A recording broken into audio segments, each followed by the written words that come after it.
Imagine losing the person you love most.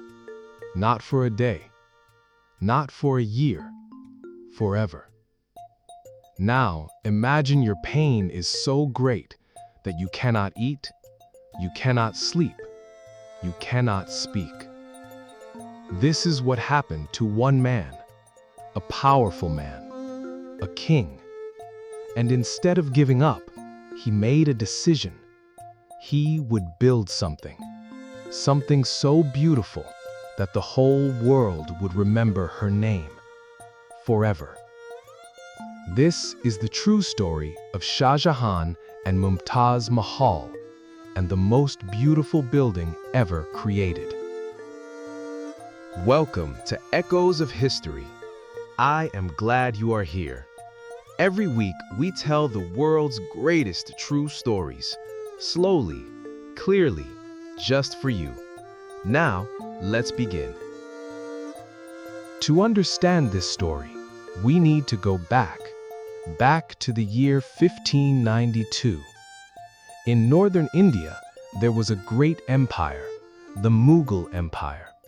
It was one of the most powerful empires in the world. The Mughal emperors ruled over millions of people. They had gold, they had armies, they had beautiful palaces. In 1592, a boy was born inside this empire. His name was Khurram. He was a prince. From the day he was born, people knew he was special. He was clever. He loved art. He loved music. He loved beautiful things. His father was the Emperor Jahangir, and young Khurram grew up inside the great palace of Agra. Agra was the heart of the empire, a city on the Yamuna River, a city of color, noise, and life. And it was in this city that everything began. The year was 1607. Khurram was 15 years old. One day, he walked through a royal market inside the palace. This market was only for the royal family. The women there sold silk, jewels, and perfume. And there, in this market, he saw a girl. Her name was Arjumand Banu Begum.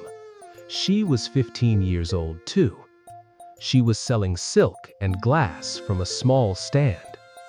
Khurram stopped walking. He looked at her. She looked at him. Something happened in that moment. Something that would change both of their lives forever. He went home that evening and told his father, "I want to marry her." His father smiled. He had seen this before. Young princes often fell in love quickly. But Khurram was serious. He had never been more serious about anything. But love is never simple. A royal marriage needed planning. It needed the right time, the right moment. So they waited 5 long years. During those 5 years, Khurram grew into a young man. He became a great soldier. He won battles for his father. He became the favorite son of the emperor. His father was so proud that he gave Khurram a new name, Shah Jahan. It means king of the world. But through all of this, Khurram never forgot Arjumand. He thought about her every day. Finally, in the spring of 1612, the day came. They were married. And on that day, Shah Jahan gave her a new name too. He called her Mumtaz Mahal. It means the chosen one of the palace, the most special one. From the day they married, Mumtaz became the most important person in Shah Jahan's life. Not just his wife, his closest friend, his partner, his heart. When Shah Jahan went to war, Mumtaz went with him. When he made big decisions, he asked for her opinion. When he was sad, she was the only one who could make him smile. People in the palace said they had never seen a king and queen like this, so deeply connected, so completely in love. They were together every single day, for 19 years. They had 14 children together. Shah Jahan once wrote about her, "She was my other half. Without her, I was only half a person." If this story is touching your heart, please subscribe to Echoes of History. It helps us bring you more beautiful stories every week. Now, let us continue. In the year 1631, the Mughal army was far from home. They were in the south of India, and Mumtaz was with Shah Jahan. As always, she was expecting their 14th child. On the night of June 17th, she gave birth. But something was wrong. The birth was very difficult, and Mumtaz became very weak. Shah Jahan stayed by her side all night. He held her hand. He did not leave, not for one moment. But as the sun began to rise, Mumtaz Mahal closed her eyes, and she was gone. Shah Jahan let out a cry that people said they could hear from far away. The emperor of the most powerful empire in Asia was on his knees on the floor, crying like a child. The news traveled fast. Mumtaz Mahal was dead, and the empire went quiet. Music was stopped. All celebrations were canceled. Everyone wore simple, plain clothes for 2 full years. Shah Jahan did not come out of his room for 8 days. When he finally appeared, his hair had turned white. His face had changed. He looked like an old man. He was only 42 years old. But inside that pain, Shah Jahan remembered something.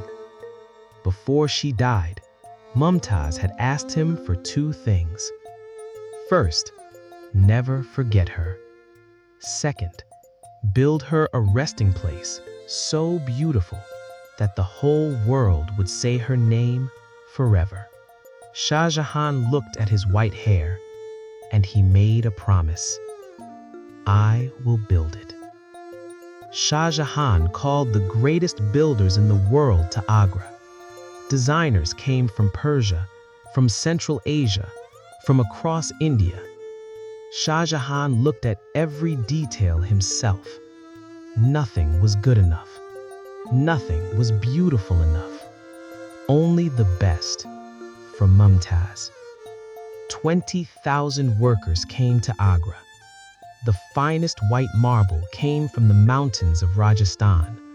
Deep red stones came from Afghanistan. Green stones came from China. Blue stones came from Sri Lanka. The building grew slowly, year by year, stone by stone, and Shah Jahan watched it rise from his palace window every single day.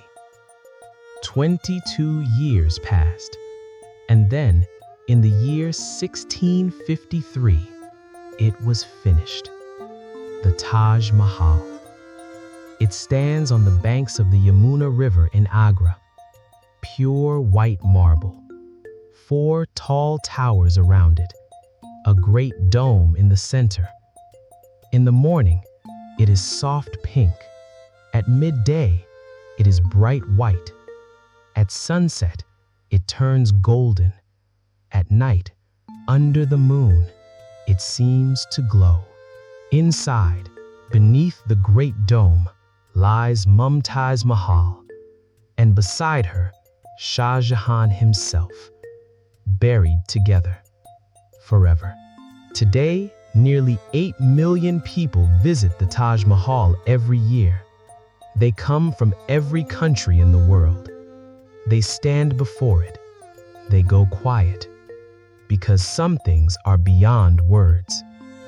Shah Jahan built it because he lost the person he loved. He wanted the world to feel what he felt, and 400 years later, it still works. That is the power of love. that is the story of the Taj Mahal. Thank you for listening to Echoes of History. If this story stayed with you, please subscribe. Leave a comment below and tell me, what did you feel when you heard this story? A new story is coming next week. Until then, keep listening, keep learning. This is Echoes of History.